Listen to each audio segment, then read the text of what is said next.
people hear me at the back of the room right now? Is it a little hard? Does it work? Okay. I think I'm just going to keep the mic on but leave it here so that people can listen. Okay, great.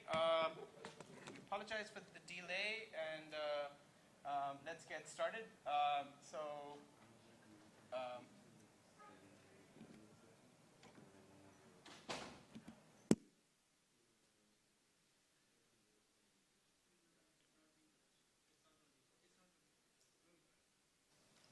Right.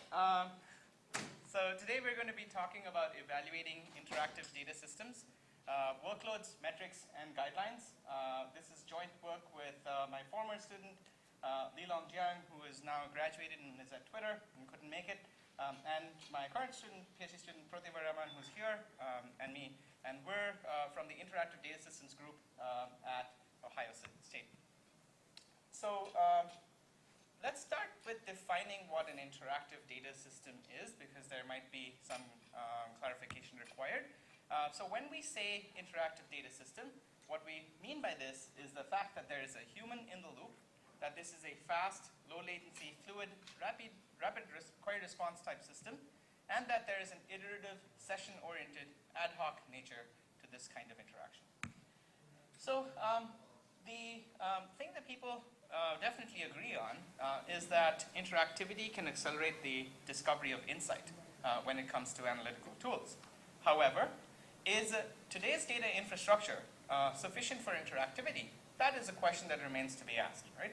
And I want to highlight the fact that this is not just a UI problem, right?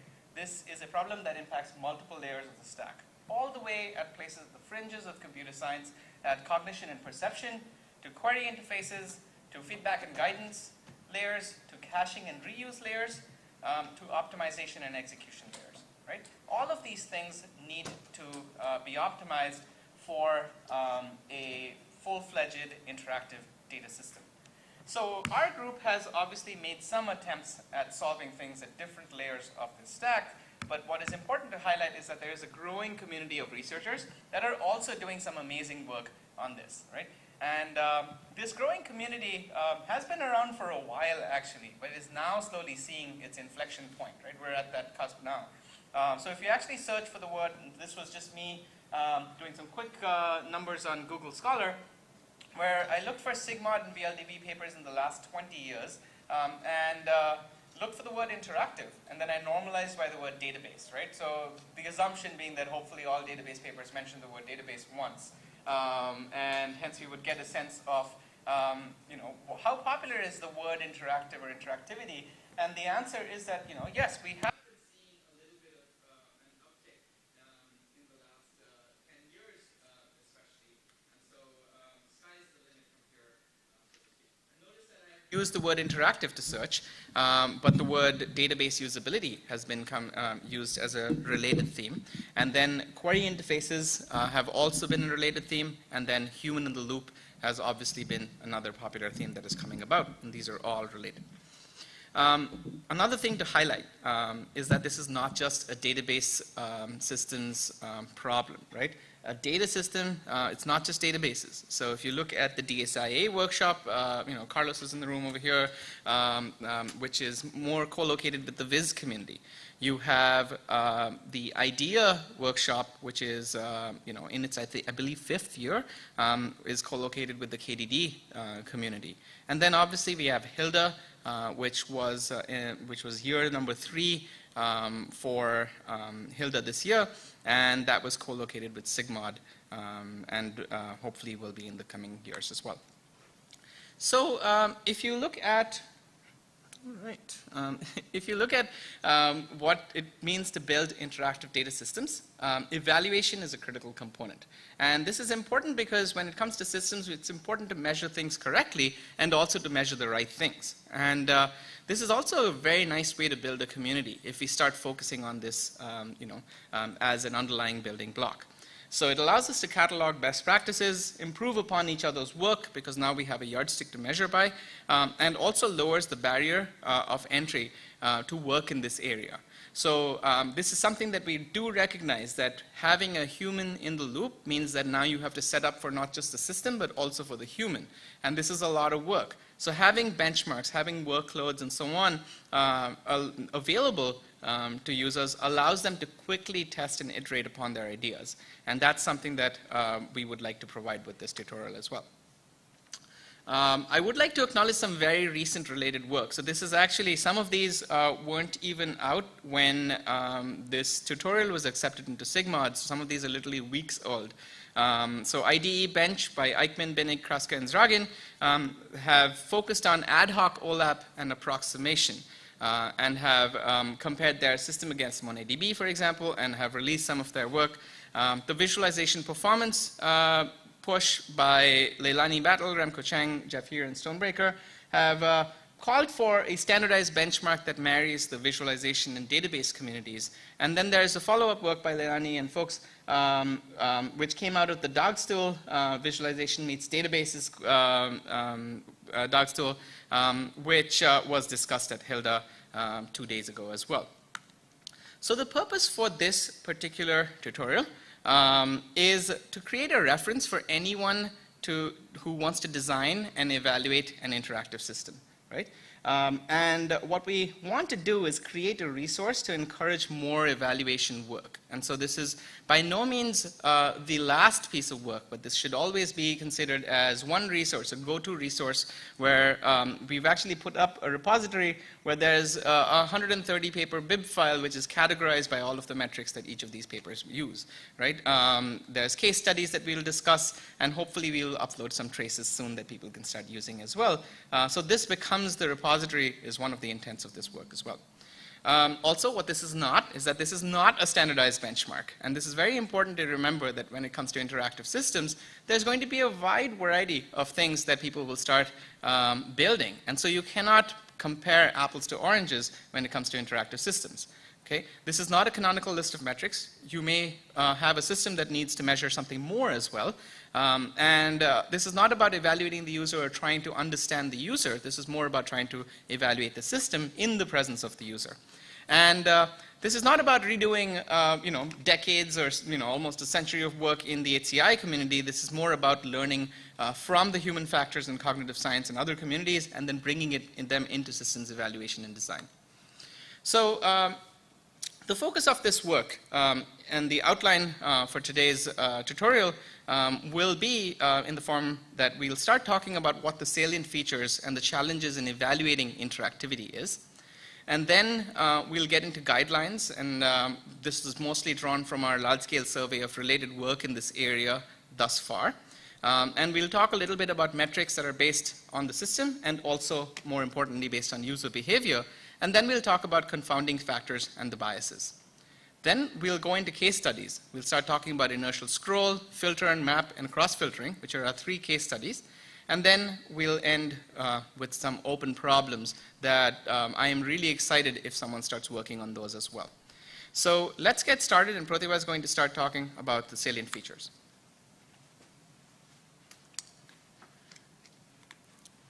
All right, so interactive systems have certain features that set them apart from traditional database workloads. First, for example, the workloads generated vary based on the device being used. Second, UI widgets such as range sliders and map have allow the users to do continuous actions, which lead to a heavier workload being generated. And then adding to this, these systems are often used for exploratory analysis, which means that the user's query intent is often ambiguous. And then finally, each of these queries can be seen in the context of a session, and this can be leveraged for optimizations. So I'm going to go over each of these in detail and then point to related work that shows evidence of these. Right, so first, different devices have different sensing rates, and then so for example, depending on the version of the iPhone you use, the sensing rate can vary from 30 to 120 hertz. And then what this means is that the number of queries sent to the backend in a second can range from 30 to 120, which obviously poses challenges in generalizing results between devices. And then further complicating this is the query interface being used. So as I mentioned, sliders generate a heavier workload than text because it is much faster to slide than it is to type. So thus, each device interface combination generates a unique workload, and this needs to be considered when you're evaluating them. So an example of this is TouchViz, which is a 2013 paper from Kai. And what they do is they compare two interface designs on touch tablets. But in their discussion, they acknowledge that when they want to compare, they need separate evaluation to compare on mouse-based devices, as well as when doing a workflow between multi-device, first they switch from desktop to touch. And then the second related work, also from 2013, is DB Touch, which allows users to query databases using touch gestures. And then their results show that varying the gesture speed or the size of the object changes the amount of data processed. So this further motivates the need for separate evaluation for devices with different sensing rates or sizes. And then moving on, these systems often have users specify queries through continuous actions, such as zooming and panning on a map or moving a slider. Each of these actions triggers a query, and since there's a human in the loop, we need immediate feedback with a high focus on low latency. And then again, from DB Touch, here's some anecdotal evidence. They say that in traditional systems, once a query is posed, the database controls the data flow. However, in DB Touch, a query is a session of one or more continuous gestures, and the system needs to react to every touch with the user now in control of data flow. So then predictive prefetching is a common method for addressing low latency during continuous action. And this is seen in this RAP algorithm from Geoinformatica, where the system employs the user's historical navigation patterns for prefetching. And a method for evaluating this is simulating user behavior as a sequence of navigations. And then in the database community, Forecache is a related work that uses a similar approach. But prefetching, is not only limited to maps. You can use it for visual data exploration as well, which this 2002 SIGMOD paper by Doshi does. And they also perform simulation studies similar to the previous work, but they validate their findings with traces from real user studies as well. The third salient feature of interactive systems is that the user has an ambiguous query intent. And then this is epitomized by phrases such as, I don't know what I want, but I'll know it when I see it. And then this is further aggravated by the sensitivity and jitter of devices such as leap motion. So since there's no haptic feedback, a lot of unintended and noisy gestures lead to repeated queries being generated. And then, so GestureDB is another gestural querying system, and their approach in meeting low latency requirements in the face of in the face of ambiguous query intent is by classification of the gestures. And then finally, all queries generated in interactive systems have the context of a session. So in each session, subsequent queries are almost always related to the prior one. This provides unique opportunities for optimizations. And then, so evidence of this is found in Forecache, a system that employs prefetching for visualization of large data sets. And their user studies show that the user actions are session or task dependent, and that large groups of users have similar behavior. So thus, just by analyzing user study traces, the system can be optimized for most users. And then Sesame is another system that demonstrates the benefit of session-aware speculation. They're able to achieve a performance gain of up to 25x, and this is gained by reusing results from previous queries, which is only available in a session-based system. So to summarize, these are the 4 features that I talked about that need to be considered when you're evaluating your interactive system. Moving on to the next section, I'm going to go over guidelines for evaluation, which includes metrics and biases. So while traditional TPC benchmarks are ideal for transactional systems, they're inadequate for systems that have a human-in-the-loop component. So while performance metrics remain a top priority for interactive systems, simply measuring the mean or median latency is not enough, and we require a richer set of metrics to capture the perceived latency by the user. And of course, we need metrics for human cognitive factors as well. All right, so here's a list of metrics I will cover. The performance metrics are commonly found in the database literature, except for the last 2, which are new metrics that we introduce. And then the human factors metrics are from the HCI literature. This is by no means a comprehensive list, but just a starter pack for ones to consider when you're thinking of evaluation. And then the paper on GitHub has a more comprehensive list of metrics and related work there, so please look at it. So starting off with throughput, throughput is a classic metric used to measure database output, and it can be calculated as transactions, requests, or tasks per second. This metric would be appropriate when building a distributed system. An example of this is the Atlas system, meant for interactive visualization of large-scale temporal data. One of their contributions is a load balancing algorithm, and to measure this, they measure the speed up in throughput. And while throughput is important, in interactive systems, we care more about latency, since this is directly perceived by the user. And latency can mean a lot more than just the query execution time. It's measured from the moment that user hits submit to the time that they get back results.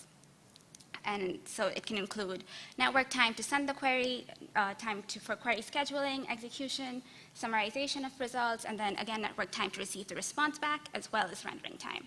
And again, depending on your system, not all of these are relevant.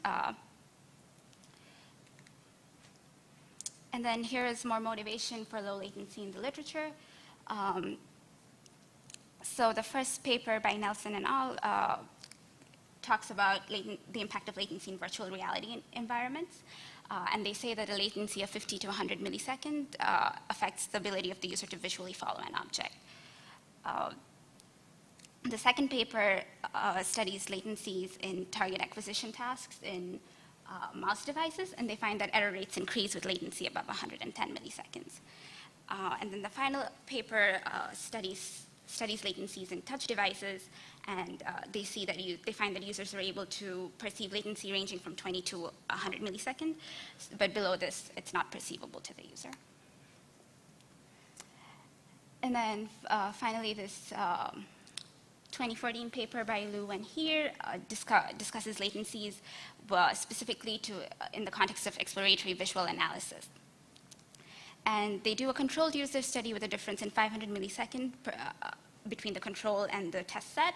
And they find that the additional delay reduces the data set coverage during analysis, that the rate at which users make observations declines due to the delay. And then finally, initial exposures to delay can negatively impact the overall performance, even when the delay is removed later in the session.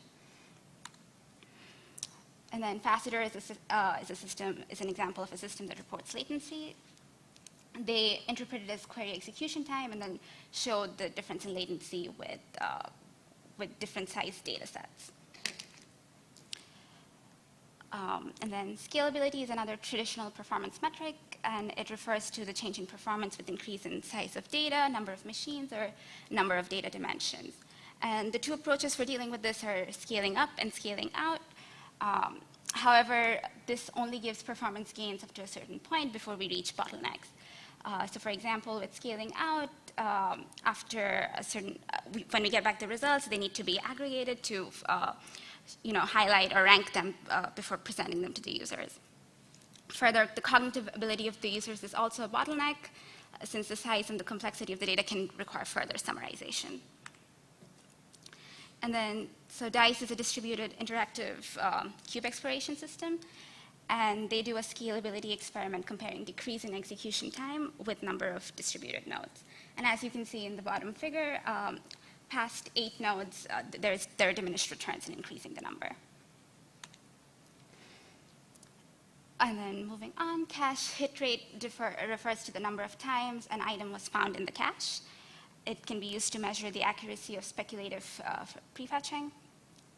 And then things to consider when using this metrics are location of the cache. So while a front-end cache reduces the database load, they are hard to maintain due to challenges in cache invalidation. A back-end caches still have to pay for network latency, but they have constant execution time if an item is found in the cache.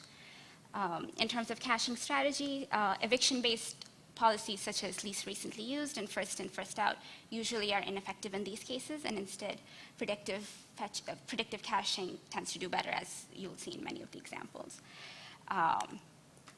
And then, so the Scout system is an example that uses cache hit rate. They're a system for exploring spatial data. And so in the first figure, they compare the cache hit rate against various baselines in prior work. And then in the second one, they also do sensitivity analysis to see how the hit rate changes with varying different parameters in their system. And then sensitivity analysis is usually relevant when the system requires any sort of parameter tuning. Right, and then query issuing frequency is a new metric that we introduced.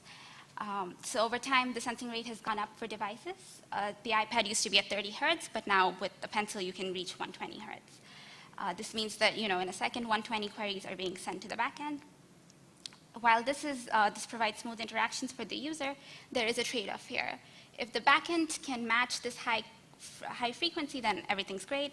However, for a slower backend, the query issuing frequency needs to be matched, because otherwise it can lead to an overwhelmed backend, and which can also reduce performance for the user. Hence, there is a need to throttle the number of queries being sent to the backend to match the front end. And then latency constraint violation is another metric that we think needs to be captured. So currently, the state of the art involves measuring the mean or max latency of queries. However, in interactive systems, the users issue a sequence of queries where queries are dependent on each other. So for example, if a user scrolls left on a map and then zooms in, before the scroll completes, there are two things that can happen. So either the system abandons the scroll and zooms in on a point that's incorrect that the user didn't mean, or they finish the scroll and then move on to the zoom. In this case, the latency perceived by the user is the latency of the scroll added with the latency of the zoom. While individual latencies might meet interactive constraints, the added latency won't. And hence, we need a new metric to sort of capture these violations. And then we'll look at a more concrete example during the cross-filtering case study. All right, so that concludes the performance metrics. And next, we move on to metrics for measuring human factors. So the first metric is usability. It captures the ease of use of the interface. Depending on the system, it is often proxied by task completion time, number of iterations, the navigation costs, such as moving between pages, or the number of clicks required to complete an action. And finally, the number and uniqueness of insights. So DataPlay is a system that uses task completion time as a metric, and we can look at the tasks here as an example of how this can be used. They use 3 tasks with varying complexity, which they measure as 1, 2, or 3 tweaks. So an example of the simplest task is the user is given a query that shows users who got A's in some courses, and they're asked to fix it to find students with all A's. And the 2 tasks below it, you'll see increase the complexity of this. And then learnability refers to the ability of the user to retain user actions after being given instructions. And then this is different from usable. So a system that is usable is not necessarily learnable. For example, the controls in a cockpit are very usable, and it's very pilots are able to use it very efficiently. However, training a novice user to use it is time-consuming and a difficult task. But not all systems are required to be learnable either. This is largely audience-dependent. If you're building a system for a DBA, that doesn't necessarily need to be learnable. However, gestural querying interfaces are meant for consumers, who have limited join knowledge, and hence they need to be very learnable. So an example of this is Kinetica, which is a touch-based exploration system. And here is a snippet from their learnability experiment. They compared their system against Excel, and as you can see, they provided tutorials for both Kinetica as well as Excel, even if people were already familiar with Excel. So when doing learnability, it's important to make sure that the conditions are consistent across both the control and the test. And then Discoverability, on the other hand, measures the ability of the user to find user actions without being given instructions. So an example of this is any airport or hotel kiosk where you check in on your own. You're usually able to complete the task without any outside help, and these systems are very discoverable.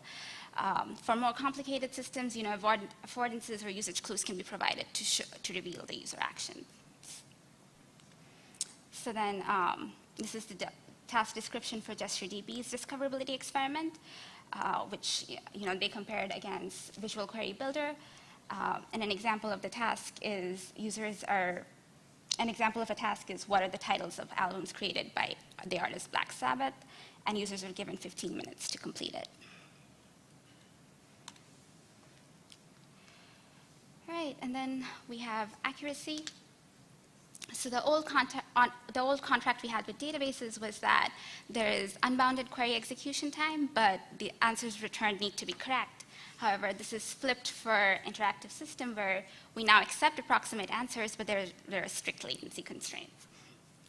And this is mainly relevant for any systems that provide approximate answers through sampling or aggregation.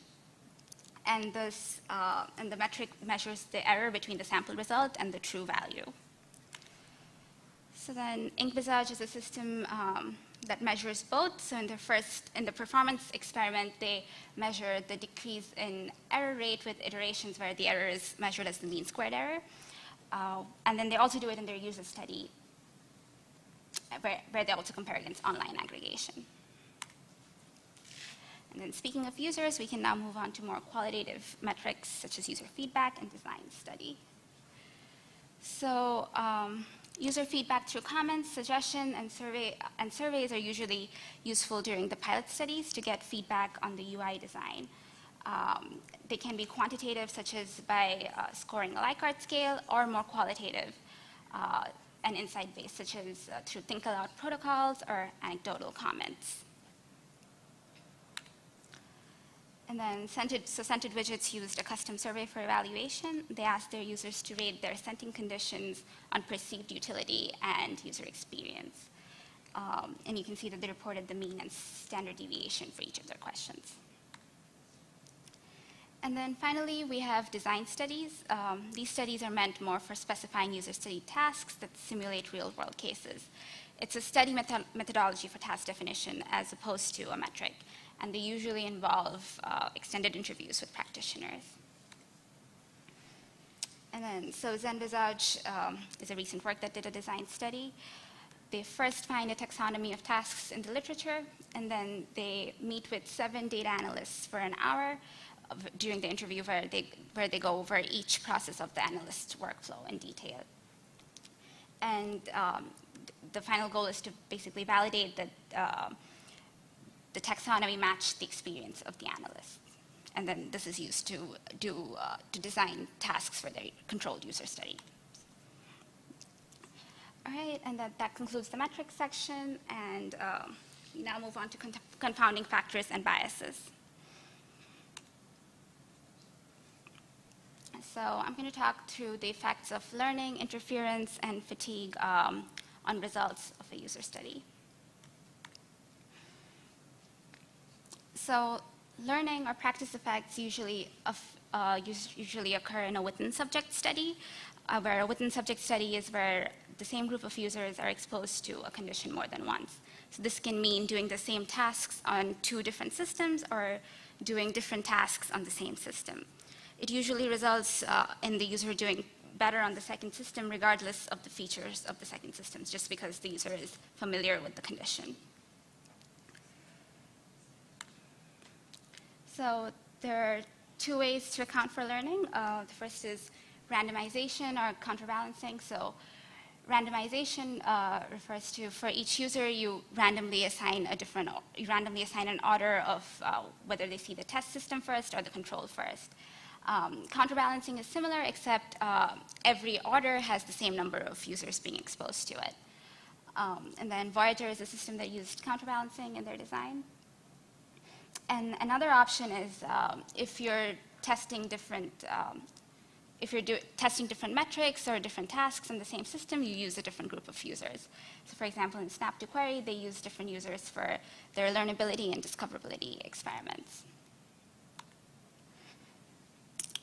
And then interference is another effect that can happen.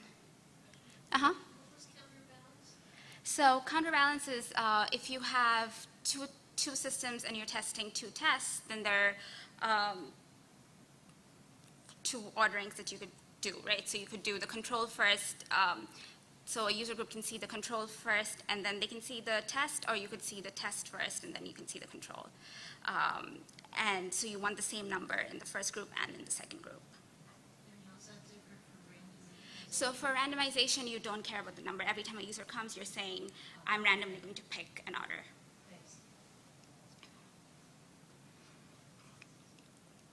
Okay. Any other questions since we stopped? Yeah. Just a quick comment. So for TERT, even if you recruit separately, you still might have the same users. Like we had the experience where they were like, oh, your TERT is great. Like, let me do another one of yours. And so we ended up having to clean like a large part of our previous experiment just to include the groups. Thank you. All right. Move on. So interference is another effect that can happen within subject studies. And then this is sort of the opposite of learning, where users have a diminished performance on the second system because they confuse functionalities with the first one. And then again, randomization and counterbalancing can sort of mitigate this. Or if a between subjects user study is possible, that would be preferred. So related worksheets is an example of a system that uses between subject studies.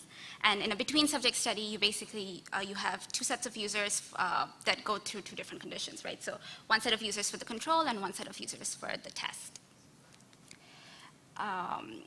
And then users should be split randomly to avoid any biases based on their characteristics or demographics. And effort should be made to equalize instructions and conditions as much as possible between the control and the test.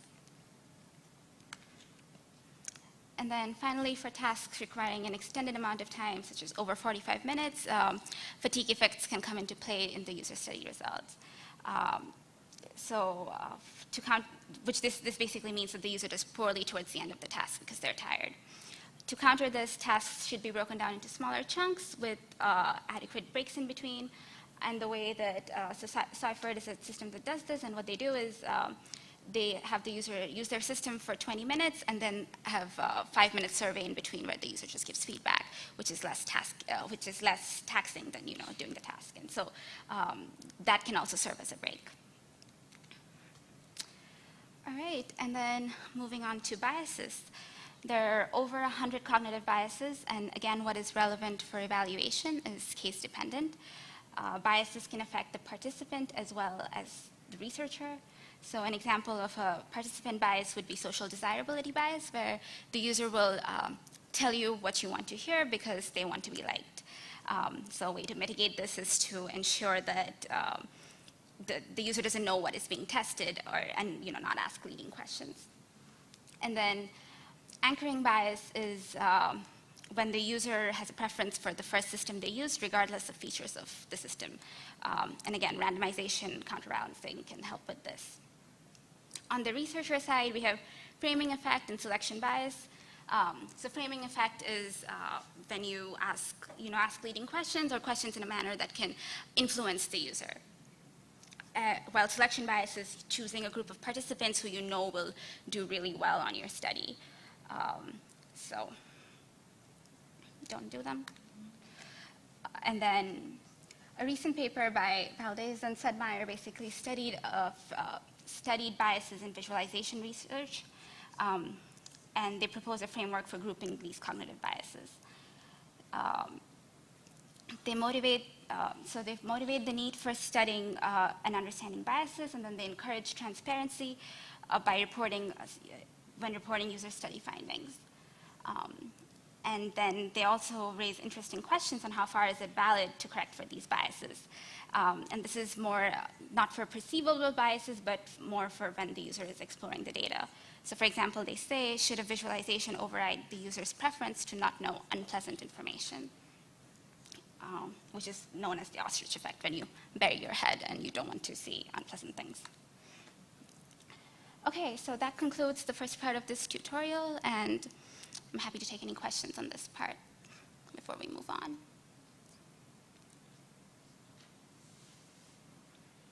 All right, and then Arnab will take over.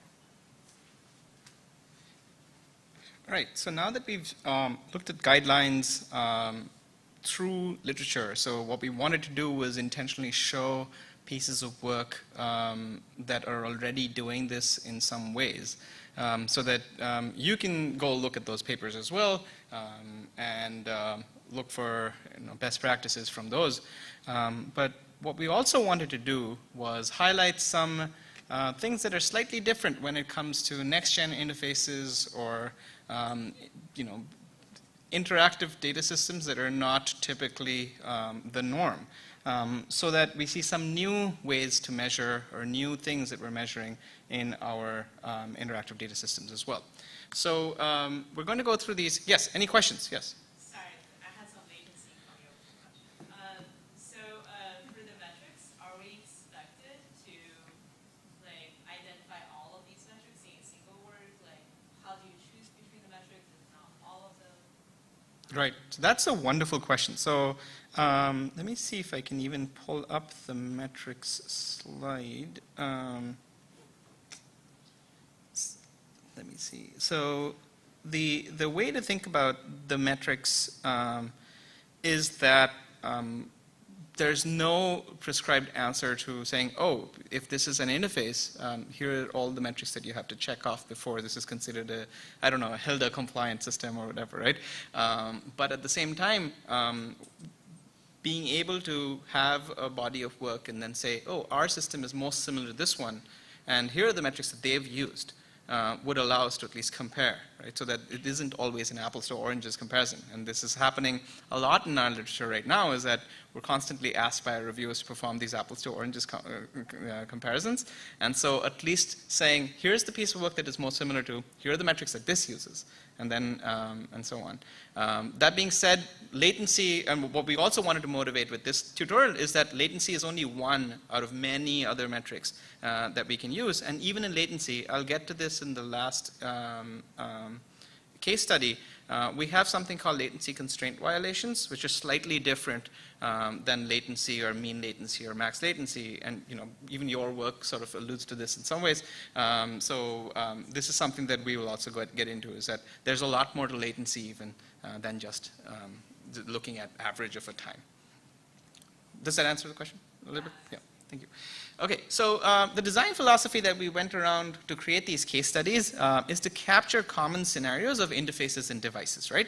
And so we're not only looking for standard desktop-based systems that are doing Tableau-style systems. No offense to people from Tableau in the room, but no, there's a lot of other device interface combinations. But also, we want to maximize the coverage of query types and interaction techniques, right? And we want enough variations in the workload. So that's how we picked the three examples that we are looking at. And so we looked at inertial scrolling, cross-filtering, and filter and map. And then we also looked, for all of them, we looked at a variety of devices, such as trackpads, mouse-based interaction, iPad-based interaction, and then also gestures. So leap motion is a connect for your fingers. It allows you to perform interaction in 3D space using infrared motion capture. And so that's another device that we use to show that this goes beyond just traditional devices. In terms of the query space, we're looking at not just select queries, but also aggregate queries and even joins, which are implicit in the inertial scroll. So quickly, let's start with inertial scroll. So inertial scroll is a very simple concept, and all of you use it if you have a smartphone these days. If you swipe up on a touchscreen, it is much more natural for there to be some sort of a physics element where there is an acceleration and then followed by a deceleration. And so it allows you to actually look for, and the reason this exists is it allows you to actually have a much more natural interaction, but it also allows you to scroll through massive amounts of data very quickly, because you can accelerate to get to a point where the speed is high enough that you can get to the bottom of a very large page, right? It's always conceivable to do that. And so this is widely adopted in mobile devices and touchpads, but now even on laptops, all of us have inertial scroll. So this from a back-end perspective, this can be very simply implemented, right? You implement a technique called lazy load, saying it's very hard or intractable to load all of the data, and hence we want to lazily load any of the data that comes into view by issuing a select limit query from the server. So you can have a limit query, which is the size of the page, and you can offset it by whatever the top of the view is, right? So this is a very straightforward way to implement inertial scroll, but the problem with this is that with acceleration coming about, right? The moment you have acceleration, you can have an overwhelmed database, right? So now you can have an exponential number of queries as the acceleration increases. You're constantly hitting the top of a new view frame, and hence you're issuing yet another query. Now the other problem with this is that what happens if a query is being served and before then the person's already moved on to the next particular view, right? So what happens to Q2 when Q3, Q4, and Q5 have already been issued? Should the database be dropping this? Should the database do this first in, first out, and essentially lag on all of these? This is actually a very hard query scheduling problem. I don't have an answer for this, but we've actually tried to explore some of these and see what happens.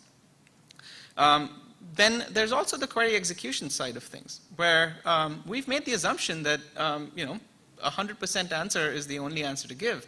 But if someone's really skimming through a database, does the database answer need to be 100% correct, right? And that's another problem to look at over here. So what we did was we actually ran a bunch of experiments to understand the impact of scrolling behavior on a database, right? So we asked 15 users to skim IMDb movie records and select movies that they found interesting. And what we recorded was the scroll and the wheel events. We tracked their timestamps, and we also tracked what the physical place in the UI was and the number of tuples that were scrolled, right? And again, all of this is issuing select limit queries to the backend. So what we found was kind of interesting, and it confirmed some of the thoughts that we were just talking about. So if you actually look at the first chart on the left, on the x-axis you see a session in play for inertial scroll. So the timestamp at 0 is the start of the session, and the end of the session is at the 4-second mark or 4,000 millisecond mark. And the y-axis over here is the wheel delta, which is the number of pixels that they moved for every time they actually issued one of these commands to move up or down, right? And you can see that the delta is at 450 pixels at its max. So people are they're moving really aggressively when it comes to that's 400 pixels every millisecond for that one particular burst, right? So this is a massively bursty type of traffic that you're hitting at the back end over here. Now, on the right-hand side is non-inertial scroll, which is the traditional scroll that has existed before inertial scroll came about. And over there, you can see, yeah, you basically move about 3 pixels every time you hit, hit the up button or so on, right? And this is, paradise for a database, because, it's a very well-regulated, you know exactly how many queries you're going to get, and the sensors are, we know what to expect. But that's, sadly enough, the right-hand side is not the real world today. It used to be, but it's no longer the real world. The left-hand side is what we need to expect as a query workload. And hence, you actually need to be able to serve this kind of a workload. Now notice that lazy load is not practical, because if you have some sort of such extreme wide varieties of queries coming ahead over here, you don't know exactly how many results to prefetch or to have ready for the user. And hence, lazy load does not become practical because you're either doing too little or too much.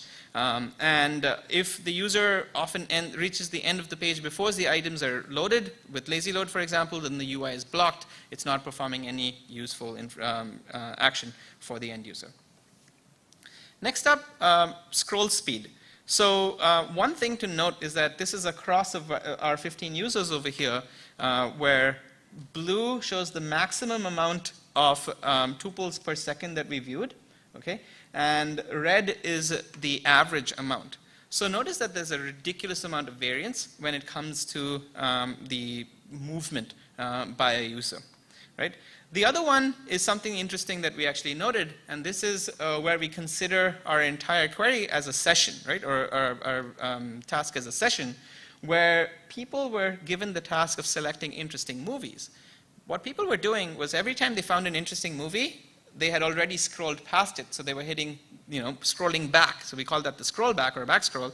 And every time they saw something interesting, they were actually going back and then saying, okay, this is the one that I actually wanted, and then moving forward and so on and so forth. And we see this as a very common paradigm with inertial scroll, is that the scroll movement is actually a summary browse, where they're actually looking at the very high level of what they want, and once they see what they like, they actually go back to it and then select it. And so what this means is that this actually impacts your caching behavior and your prefetching behavior as well. And so users often overshoot and then they return to visit. And this is evidenced by the fact that if you look at the number of movies selected on the y-axis for each one of these users over here, so this is sorted by the number of movies selected in descending order, you'll notice that the back scroll selections actually keep up almost all the times, right? And so that's one of the things where you notice that this is actually dependent behavior in the selection. Yes?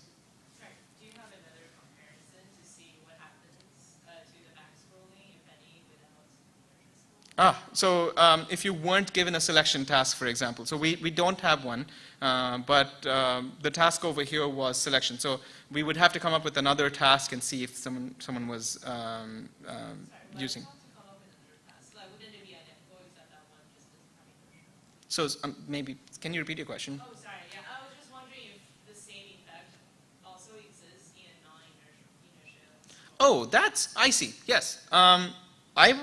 That's a very good point. So we actually haven't measured that. This was more to understand inertial behavior, but we did not contrast this with non-inertial. So that's a great one. I think this is like a very interesting observation for executions in general. Like if you see this effect persist across different kinds of interactions, then I think that's a generalizable technique for other different caching behaviors. It would. Absolutely. And something to keep in mind is as we add things like inertia, this would be exacerbated because the speed is much faster and it's actually much more wild when it comes to the variance as well. So that's a great point. So that would be a great thing to add on as well. Thank you. So to counter this inertial scrolling, we said, look, lazy loading is not going to cut it, or at least the traditional lazy loading is not going to cut it. So can we come up with variants for this, right? And so the naive method for lazy loading was to say, let's fetch when the tuple placeholder is in view, and then block on this and show the results as the user waits, right? And that's basically what, if you actually look at jQuery lazy load or React or Angular lazy load, all of these techniques will be applied, right? The naive method is currently being used. Now, the other one that we came up with, these are two that we came up with, and the reason we're showing these two methods is as a case study saying, if we come up with this method, then what would we measure next, right? And so the algorithm that we came up with, or heuristic that we came up with over here was at each scroll event, let's check the cache.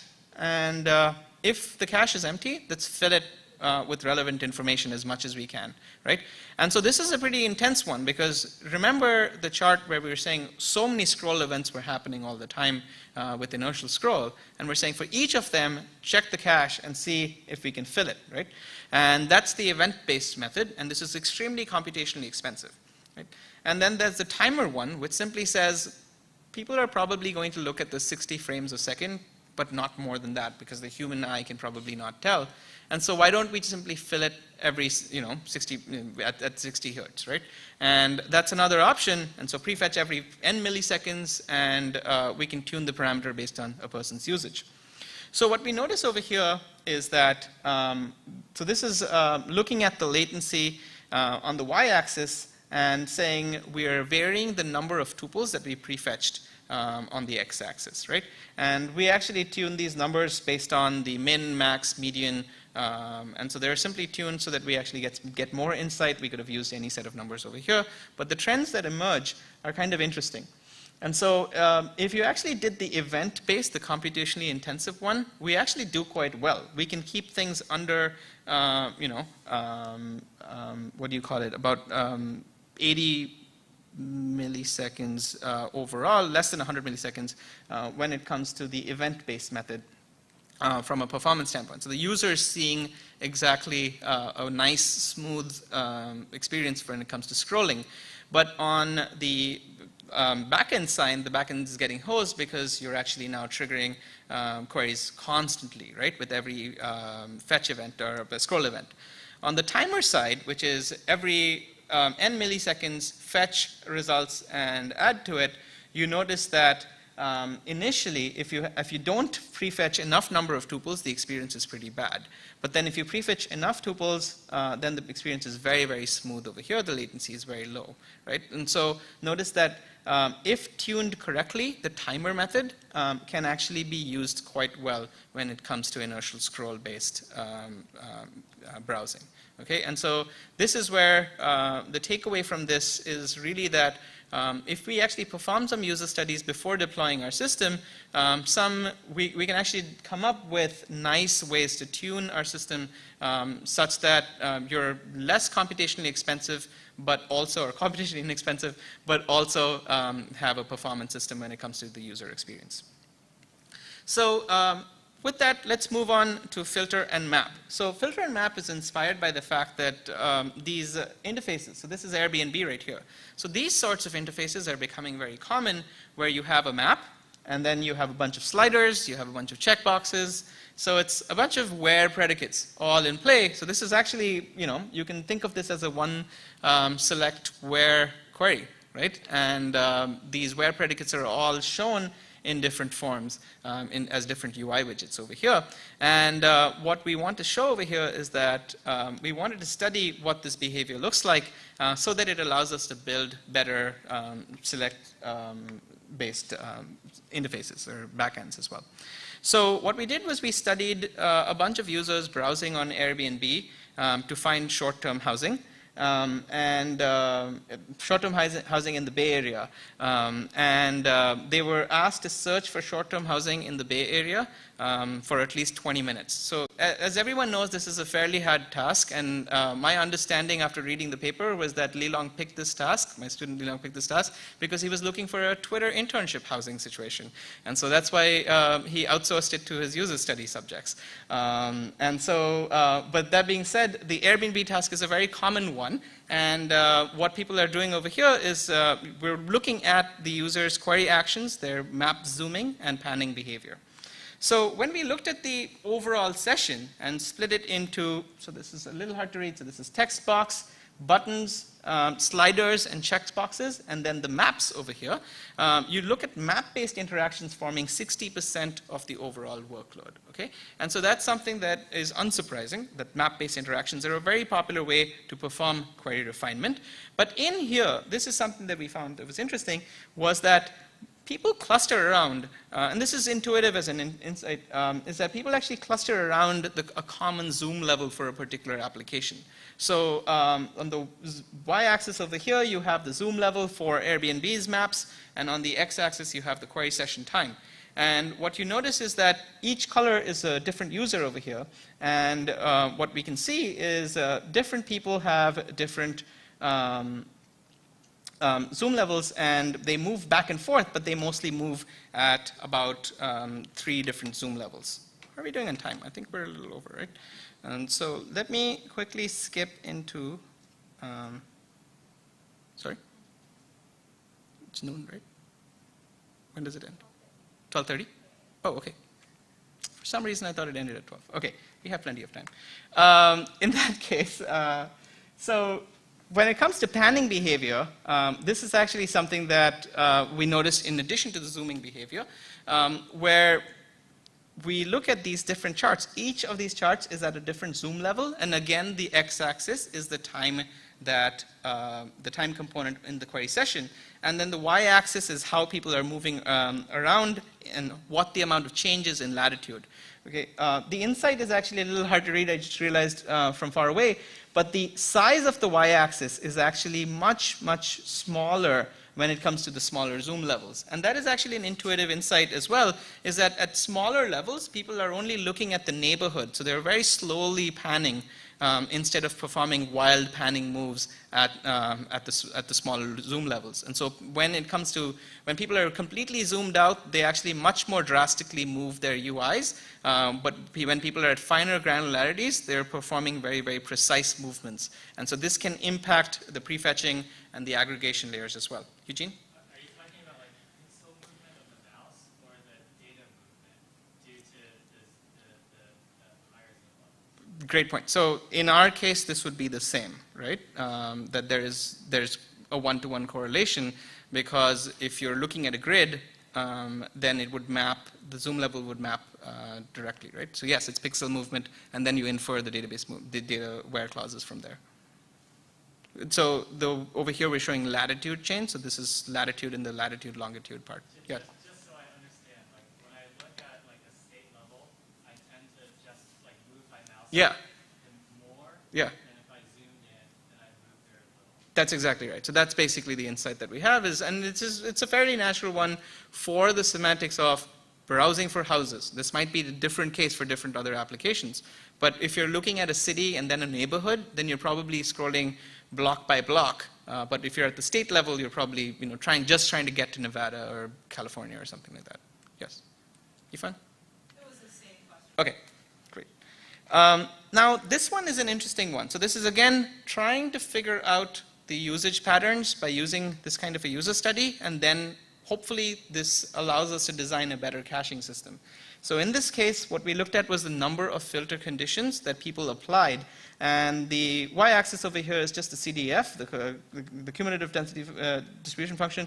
And on the x-axis, we have the number of filter conditions. And you can see that most people, about 70% of the users in a particular session, will amount to about 4 filters being added to the map, right?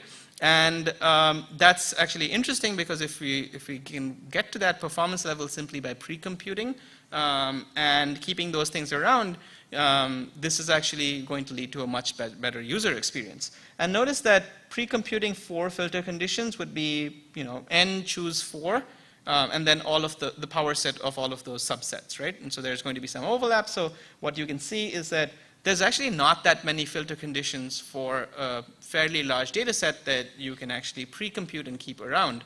And this kind of pre-computation can drastically improve your performance without, and so this would be considered a tuning task as opposed to a design of a completely new system. The right-hand side chart is another interesting one, where the blue line over here is the amount of time it takes for every user to explore, and the green is how much time it takes for the system to execute those queries and return an AJAX request to the front end. And as you can see, most of the AJAX requests actually get done within 2 to 4 seconds. And on the other hand, users, most of them, actually finish things within 10 seconds, right?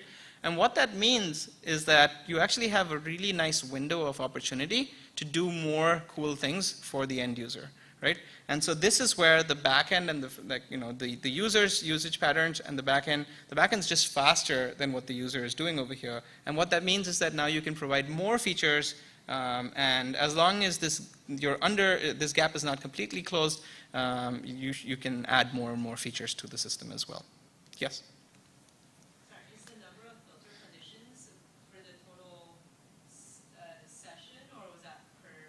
For the total session. Right. So some people would just not look at like 8 stuff. Yeah, they'll just add 1 and they'll be like, yeah, we found it, right? And so, yeah.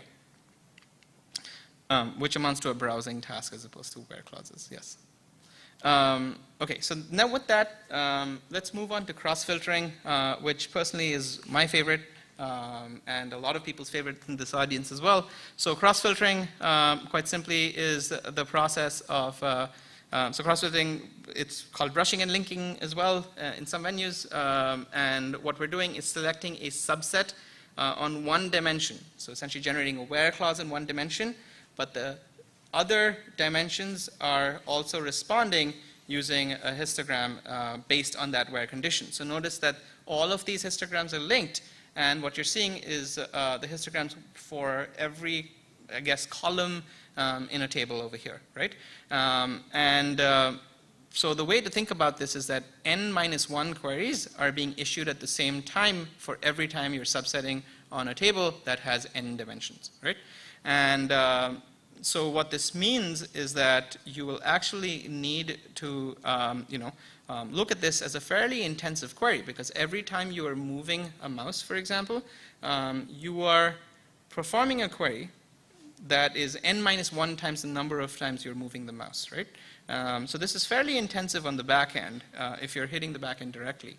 And so what we wanted to see was how do UIs, different UI devices impact cross-filter workloads all the way from leap motion to mouse to touch, and see if there are any differences and see if there are any ways to tackle the differences over here as well.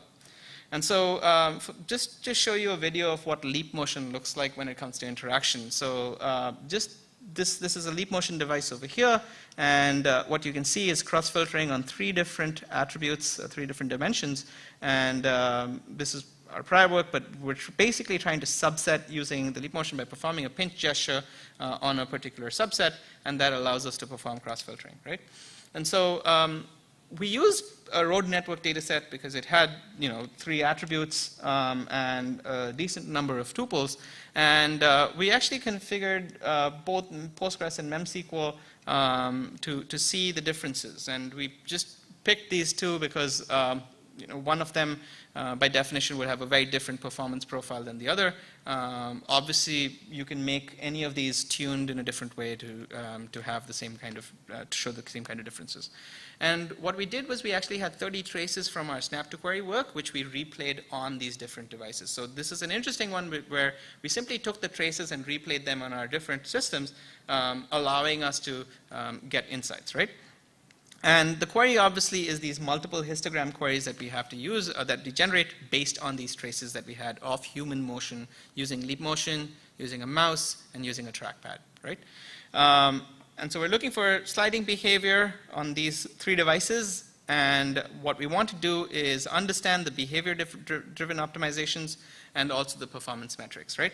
So what does sliding behavior look like? So every time someone uses a mouse, you can see that this is actually fairly controlled. So the Y pixels and the X pixels, over time, people are actually performing fairly straight motions and straight line motions when it comes to using a mouse, right?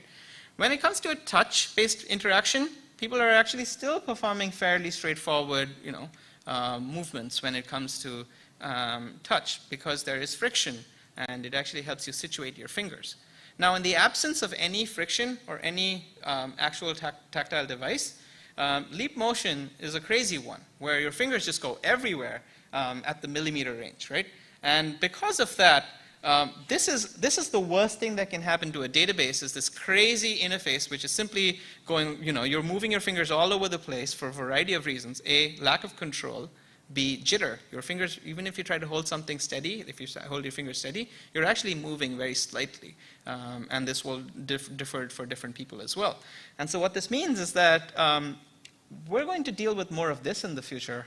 And so every time we had this kind of behavior that we expected that we were going to send to our backend database, we should be ready for this as well. Right? So we looked at this kind of behavior and said, can we optimize in some way so that our front end is not doing ridiculous things to the back end, right? And so for this, what we ended up realizing was, yes, maybe we can have some interface level ideas. So something to keep in mind is that if a leap motion is simply detecting and triggering a new where clause every time, from a cross-filter perspective, a new where clause, just because your hands are trembling, it's basically doing x, x minus 1, x, x minus 1, x plus 1, x minus 1, right? And so in that case, many of these queries can simply be skipped by the front end, right? Because you can grid it and say, I'm just going to skip a few queries, right? The other one is result-driven, right? Where you can say that if my histograms, these are all histograms that I'm showing, and so hence I can actually say, if I can approximate these histograms, I have a sense of if the new query is going to look very similar to the old one, or the result of the new query is going to look very similar to the old one, using either a sketch or some sort of a condensed representation, I can actually predict or come up with some guess of what it's going to look like. Then I can say, if it's more or less going to look the same, then maybe I should not issue this query to the backend, right? And so that's what we call the KL divergence space method, where if our estimated KL divergence of the current query and the future query, if the histograms are going to look the same, then maybe we can skip this as well, right? And so we call this skip and KL-based methods, right, for the rest of this presentation. And so obviously, we're only scratching the surface over here. Both of these are areas of future inquiry. Please write papers about cross-filtering. I think this is a very cool area of work. Ifa? Sorry, how is it skipped if you already know the results? For the approximate results. Yeah, because we will not know the results. And so we're simply saying, I think this is going to be the same. And so what you do is you keep the sketch around. Okay, so the performance metrics that we used over here are query issuing frequency, which Pratibha talked about. We'll also talk about how many queries were reduced from the front end to the back end. We'll mention a little bit about latency, and then I will introduce the topic latency constraint violation. And we'll look at all of this, what it means to have these devices around and so on as well. So the issuing frequency, which is how awful is our front end being to the back end, is what we show over here. The simple takeaway, as you can see, so the first row is mouse-based movements, the second row is touch-based movements, and then the last one is the leap motion, right? And the x-axis over here is the interval between 0 and 60 milliseconds for all of them, right? What you can see is that the mouse-based movements are more or less spread around, which is that, and this is the x-axis is frequency for all of them. So what you're seeing is that most of the mouse movements, yes, are centered around 20 to 25 milliseconds overall when it comes to the frequency of issuing queries or the time interval, but they're fairly well spread out. On the other hand, leap motion, almost all your queries are coming within 20 to 25 milliseconds of each other, right? And that's a little crazy to think about. Now, the other part is the actual y-axis itself, is that 2,500 of these, almost 2,500, is basically most of these queries are coming about at that particular very, very thin time slice, right? Now, as you saw, these two columns over here are the KL-based methods, right? So it's KL greater than 0 and KL greater than 0.2. What you notice over here is that by using the KL-based method, we're actually able to drastically reduce the number of queries. So if you see the y-axis over here, it says 2,500, but the y-axis over here says just 50. And so we're actually able to reduce the frequency of these queries, drastically reduce the number of queries being issued from the front end to the back end using these techniques such as KL divergence-based skipping. Now, the latency, again, there's nothing new. I just include the slide so that you get a sense of if you have a Postgres-based method where we intentionally slowed down Postgres a little bit, you can see that for dense workloads like leap motion, the latency from the back end actually does make a huge difference. But this is the last one that I do want to show when it comes to the standard metrics, is that you're actually able to reduce the skipping strategy actually responds. So being able to reduce the number of queries really helps with slower databases, right? And so it is actually a big deal to skip as many queries if your database is fairly slow.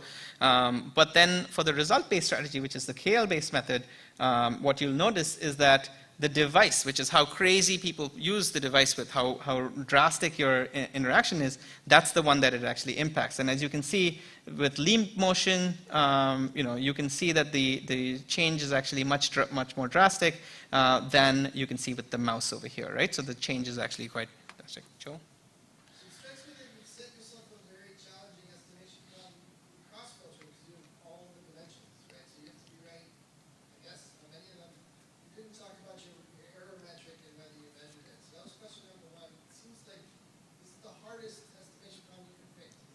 Yes.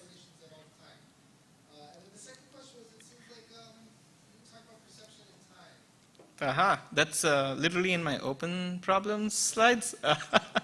So 5 more slides. But yes, the experiments were set up. That's a very astute observation. We are assuming that we can estimate, right? And I said, yeah, please write papers on this, because n-dimensional aggregation in compressed histograms, has been done a little bit, but there is a lot more work to be done, right? Doing it right is extremely hard. But assuming we can get there, these methods are ready. And another way to think about it is that if we can solve that problem, this problem is getting solved over here, right? And so there is a reason to solve those problems, which is actually skipping the number of queries in the brand. So this is one good use of that solution. Okay. So obviously we have, min, max, average latency, and we looked at all of these, right? And you can do whatever, median latency as well. Those are all great metrics. The problem is that they don't capture the full picture, especially with complex UIs or sessions, right? And so the solution is what we're calling latency constraint violations, right? So this is what we would think a UI's query execution pipeline looks like from the front end, right? So you basically issue a query 1, great, you get back the result, it's done, and then you issue query 2, result comes back, and then you issue query 3. Problem is that if Q1 shows up a little late, now your Q2 is completely uninformed of the results of Q1, right? Now, this could happen in a variety of different cases, right? You could actually have possible dependencies at the UI level of Q1 and Q2. Or, with the human in the loop, the human might actually not be able to take advantages of the results of Q1 before getting to Q2.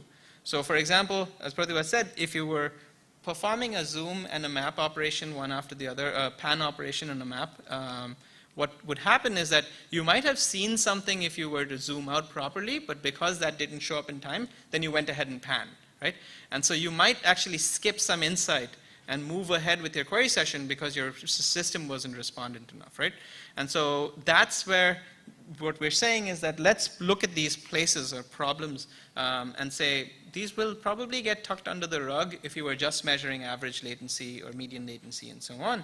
And so let's call these out and say this was a problem because there wasn't, the constraints weren't matched or met up, right? And so in our case for cross-filtering, we did notice that you have this for high query issuing frequency.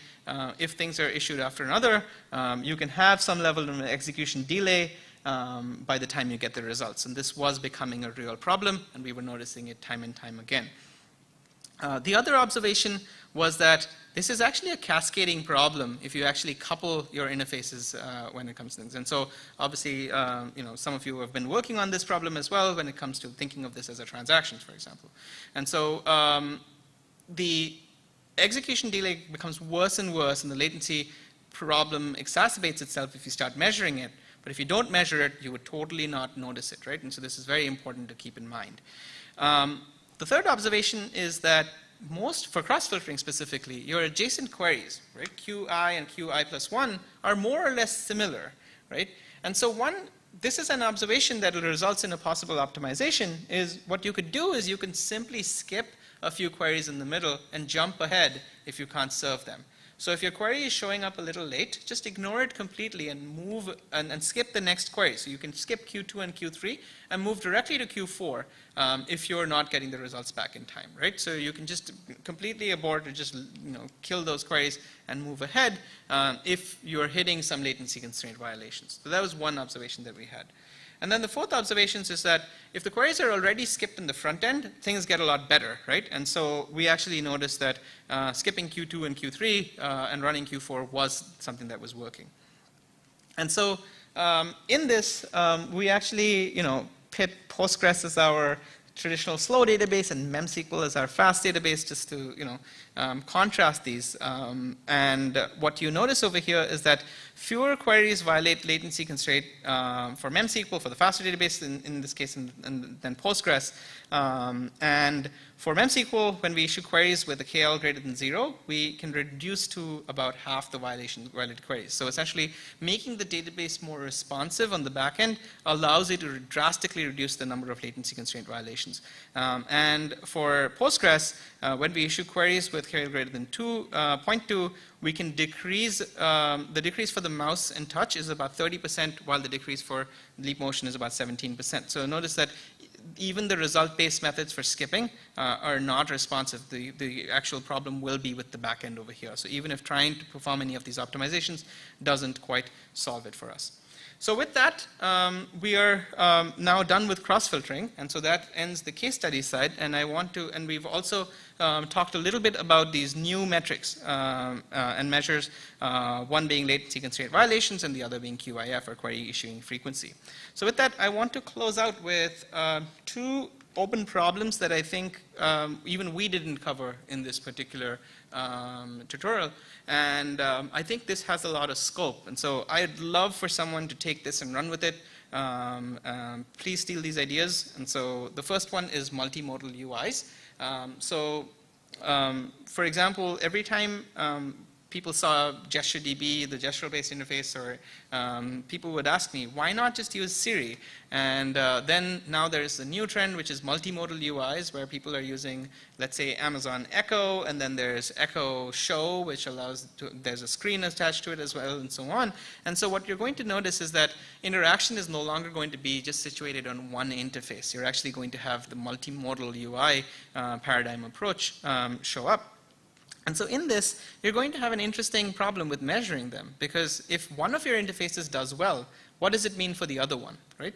And so this is where I wanted to show this particular quad chart over here, where we're looking at response time on the x-axis. We're saying the left-hand side is slow response time, and this is fast response time on the right-hand side.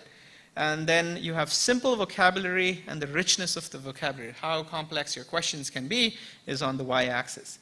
So you notice that with speech, you can actually articulate very complex questions, right? But it takes a while to say things, right? Especially because you have to wait for someone else to finish talking. So it's a simplex channel. So you actually have to wait for someone else to finish talking before you can talk, right? At least with most people. And so then, what you have is it's a rich vocabulary, but slow response time setup. And on the other side, you have touch, which is, in the milliseconds. You actually have response times in the milliseconds, but the vocabulary literally is of X and Y and maybe Z, right? And so what you're looking at is the perfect interface being this super fluid interface where you can ask very complex questions and you can have very responsive interactions, is the holy grail, which is on this side over here, this top right corner over here. But we're still currently in these two corners. So being able to merge those two, hopefully creating a multimodal UI, allows us to get here, right? But then what does it mean to measure the combination of all of these, right? What does latency mean? Do we average it? Do we perform sum of squares? Who knows, right? And so this is a totally open problem over here. So mixed initiative interfaces, there's a lot of work by Horvitz and more people with mixed initiative interfaces that has come about. So this is maybe a place to start and start looking down that path. But the optimization challenges, can we come up with heuristics that span all of this, is a lot of cool systems work that can be done as well. Any questions about this? Yes? Does the user community have any existing recommendations on what modality is better suited for what kind of tasks or questions? Yeah, so this quad chart itself, it's like if you want to go for a very low vocabulary task, simply such as cross-filtering, then touch is much better, right? Using Alexa to say, change the filter to x less than 2 and then x less than 3 is probably not a good one. But then I can conceive many such different dimensions to measure on.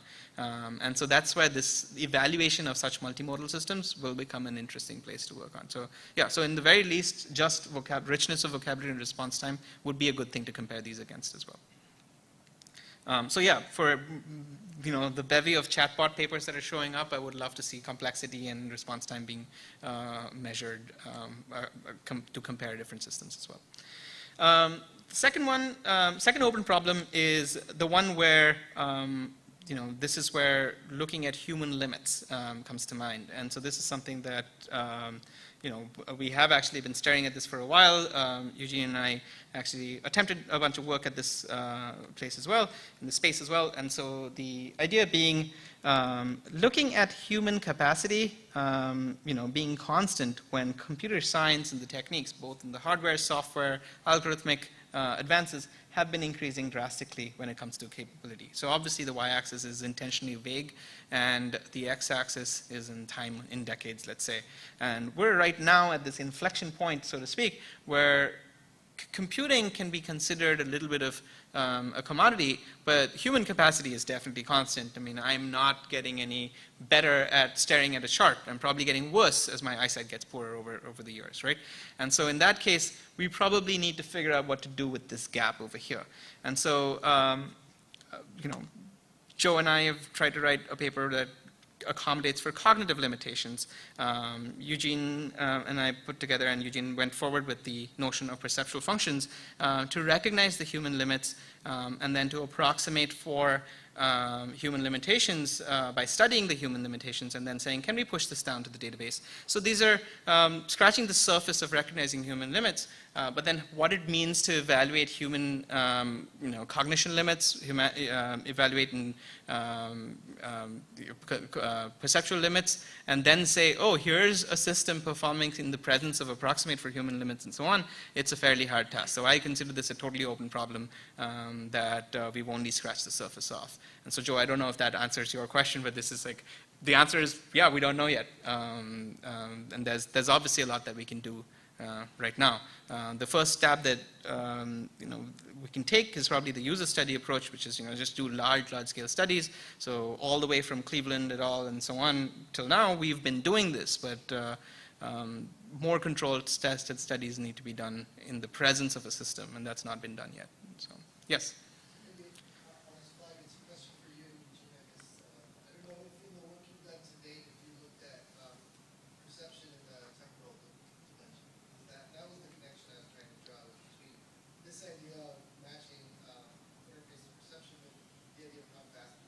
Yeah, I'm actually going to bounce the animated question to Eugene. Maybe, yeah, you can talk about that a little bit. Yeah.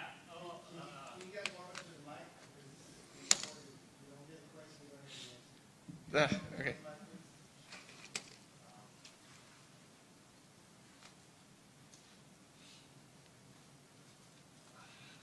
Sorry to put you on the spot there.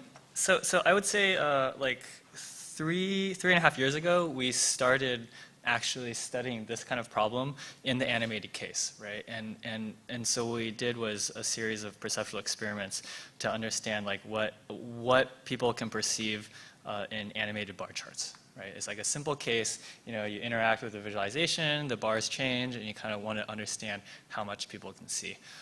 It turns out that like just modeling and designing like the right perceptual experiments is very, very hard.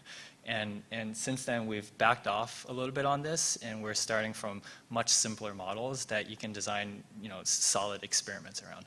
So I would say, like, you know, the goal eventually is to move towards kind of like this animated and interactive like setting. But right now, kind of like the stuff we're working on right this moment is just understanding what is visual complexity. Is that something you can quantify, right? So like we've really backed off because, you know, like one of the things you want to really be careful about is if you design kind of like systems to exploit human perceptual limitations, you don't want to build something that is bad, right? That introduces kind of like more harm than for performance sake. And so that's kind of like the open challenge with this kind of stuff. But there's a lot of kind of if it works, then there's a lot of things you can do, right? So that's kind of like, there's a very high ceiling as well. And I want to, you know, mention that we made a quick, you know, term swap, right? We said interactive, and then we suddenly moved to animated, right? And the reason you move to the word animated is actually very, very careful, right? So what we were trying to say, so this is, you know, cross-filter interaction happening. Remember that animation is a way to study in a controlled manner the impact of one action and then go to the next one, right? So only if we can understand animated sequences can we then go to interactive, which is the next frontier after that. Because the difference over here is, if you're looking at these animations, you have no control and you can still you know, explore and perceive. The next thing after that would be, for every frame, can my decision to move to the next frame be informed by the previous one, right? And that one is a much more complex thing to study, because Q2 is defined by the results of Q1 in this particular case, in interactive use cases, right? In animation, that is not. frame 1 is not, frame 2 is not informed by frame 1 when it comes to that. So the interactive use case when it comes to perceptual limits is a much more complex thing to do than animated use cases, and even animated use cases are things that we need to study right now. So, so that's one way to study this, is to study this in a principled manner, one at a time, and the other option is to simply start prototyping and building these systems out and seeing what they do in the real world. And to be honest, this is how cross-filter actually became super popular. So someone decided to write using HTML5's new int arrays, right? They decided to write, and so I think it was an employee at Square, decided to write a fast implementation for cross-filter and just put it out on the web in 2012. And suddenly, just, there was a massive blow up in this technique being used right around the 2012 mark if you start looking at interface history and overall. And so I think that might be another approach, is to simply start building as many prototypes, having a community, and then going at it as well. So both approaches need to be done overall. So with that, I think, just to summarize, with this tutorial, we went through an introduction to what it means to do interactive data systems and evaluate them. We talked about salient features, metrics, and biases and confounding factors. We walked through 3 case studies with inertial scroll, filter and map, and cross-filtering, and then we talked about open problems. So to conclude, I want to simply point out that it's very important to model user interaction in both system design and evaluation. And both at the start of the systems design phase and at the end when you're evaluating it, focusing and understanding and thinking about the user and how they work alongside the system is very important. And I hope we've been able to create a body of work that we can, that people can use as a resource for this. So thank you so much, and yeah, that's it.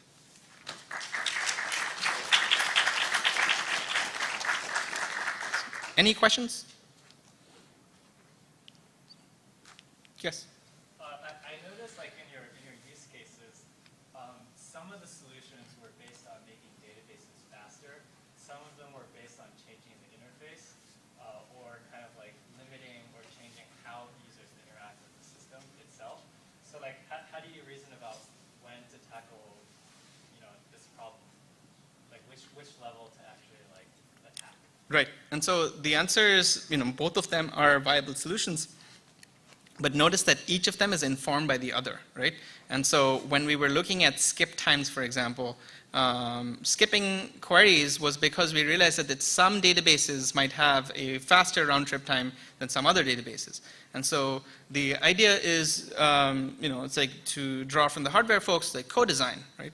And so co-designing a backend and a front end at the same time by doing a pilot study and then informing the back end, saying here's how you should probably design for it, and then running the system experiments and then saying maybe we should tune the front end for that, and so on, and coming up with that, heuristics for that. So the answer is, yeah, there is no silver bullet saying only front end should be made more efficient, or back ends. Co-designing and iterating through that process was the only way to do it. Does that answer your question? Cool. Yes, Carlos. So when you were talking about the difference between the input devices, and so you had like trackpad versus touch versus the motion device, do you expect that, so let's say I'm someone who wants to do something with VR, I want to do like the 5-track or something, right? Do you expect that that space to be sort of n-dimensional, where n is the number of devices you can think of, or is there like hope for, I don't know, classes of things that say like, sort of natural motion from like, limbs or something that are tracked will look like this, so that there's some kind of hope for the people that are building this, not just say, well, we're hosed and now we have to like, sort of, there's no abstraction possible. Right, right, yeah.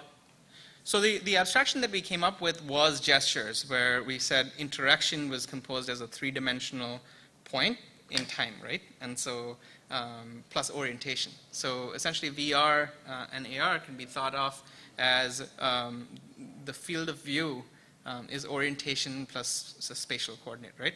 So it's actually thankfully not that complex, right? Because it's just orientation plus the 3D space. So given that, we can actually boil it down to very similar approaches as we saw with cross-filtering or n-dimensional subsetting. So we actually have looked into this a little bit. And so far, the only unique thing was orientation, because it messes with how you can cache. Because you're still, so if you're in a video game, for example, and folks at Cornell actually did a little bit of work with this, is that if you're actually moving back and forth and you're rotating, then your field of view is actually infinite. But it's diminishing fidelity, right? And so the caching policies and so on will be in a very different realm. And so I think you can map it onto the existing systems, but I don't think it's a super complex thing to model, at least. Yes? I had some questions about your model of human cognitive limits. I think it's a little bit reductive for one to say that we're at an inflection point. Like, for one, I don't really understand like how you came to the conclusion. I mean, if you compare a human with a calculator, we're already way behind a calculator a long time ago, right? And also, I think visualization. Sorry, I guess like I have a cluster. So I don't. Okay. Go ahead. And also for like, sorry, so like visualizations are typically an means to an end, right? Like when I look at a pie chart, it's not really that I can accurately read it's like 49% versus 50%. It's more that I have some underlying abstractions about the problem space, and this is just informing part of that big picture. So like to some degree, perception, I mean, it's important that we understand it, but it's like a very small piece of what actually happens when we do analysis. Great. Yeah. So first question was the human limitations. All I was simply saying is that, I can probably see just as much as my parents could have, from a visual field. A lot more about databases than they do, right? Yeah. Not sure, how useful that is. But the way I see it is that when it comes to using user interfaces, right, we are not getting any better, but even the rate of change in the last few decades, right, when it comes to computing, we have seen a rapid increase, right? This was simply a way of saying trends in time when it comes to advancements, right? This has nothing to do with individual actual contributions per se. I mean, I think we can still recreate Cleveland's experiments and find similar results, right? We're not going to be wildly off when it comes to our ability to perceive and, think through results, right? And the reason we can replicate them is because we are actually studying the human in that particular case. Sure, but that's only perception, not cognition, which is much more complex. Right, and so if that's great, and so if that's the case, then human cognition, if you're making the case that superhumans are suddenly coming about that we can think through faster and better, then that's awesome. But all I'm trying to say is that they're roughly the same right now. We haven't evolved as a species, and that's basically it, right? And to go about your second question, which was, can you repeat the second question? Yes, and so that is where I think the multimodal UIs are actually a big, big thing, right? And this is where having another dimension, saying if it's the insight that you were looking for, then is response time actually even a valid thing to measure? That would be an interesting thing to have, right? Saying if it's not, if response time is not a good metric because you're not getting to insight over here, you're simply getting to the next result. So then, yes, perception is for the visual responses, but if your insight for an analytical question was the last final end goal, then maybe that's something to measure as well. So that's a very valid question. So if insight was the task, getting to insight was the task, then perceptual responses and so on might not be the right thing to measure in that particular case. That's a good point. Yes? Yes? I probably missed this point, probably you have covered. So how do you measure the relative difficulty for users across so many different interaction models? Their keyboards, mouse, and other stuff. Yeah, so that's a very good point. So relative difficulty will only be at the cohort that you can measure, right? And so we talked about the usability, and then we talked about learnability and discoverability as two separate aspects to even split out what it means to be, what is a difficult interface, right? And saying, can you learn it quickly? Does it mean if it's difficult? If you can learn something which is fairly advanced and still use it very, very well. So keyboard is a great example, where once we learn it, we're very good at it, right? And then the other side to it is the learnability where if I told you nothing about a system, or discoverability, sorry, where if I told you nothing about a system, could you pick it up and start using it very quickly, right? And so those are things that we talked about a little bit. But comparing them against different users is actually a very hard problem, because if two interfaces or two systems are similar, you could probably learn from one and then use the insights to the other one.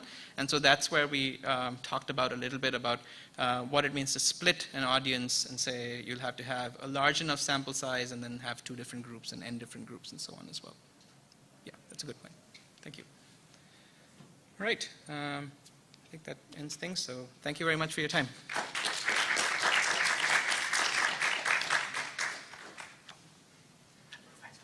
Yes. Can you share your lecture